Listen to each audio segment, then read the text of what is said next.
In today's video, I'm still going to teach you how to sharpen in Affinity. Sharpening enhances detail and makes textures pop, but doing it the right way keeps your image clean and professional. Will work non-destructively so you can adjust things anytime without damaging your original.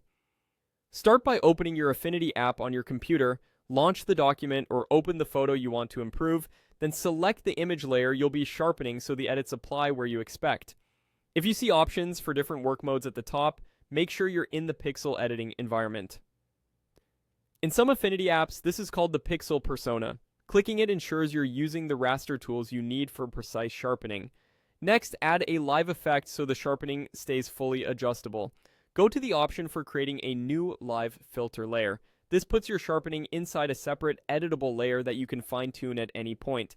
When the list of filters appears, choose the Sharpen category to see the available sharpening tools. You'll notice several choices: unsharp mask, clarity, high pass, and multiband. Each has its strengths. Clarity boosts mid-tone contrast for a punchy look, high pass is great for targeted edge contrast, and multiband offers control over different detail scales. For this walkthrough, select unsharp mask. It's a reliable, classic approach that gives you direct control and a predictable result. With unsharp mask open, you'll see radius, factor, and threshold. Radius controls how wide the sharpening halo extends from edges.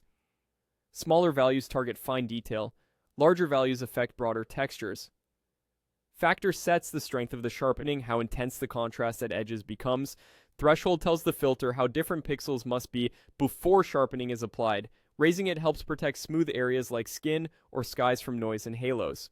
A good way to work is to zoom to 100%, increase factor until details stand out, adjust radius until edges look crisp but natural, then raise threshold just enough to keep flat areas clean.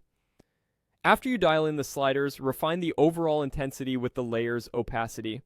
This is a great safety net. If the effect feels a touch strong, pull opacity back for a more natural finish. Finally, experiment with the blend mode. Using luminosity is a common choice because it sharpens detail without shifting color, while overlay or soft light can add a bit more contrast if needed.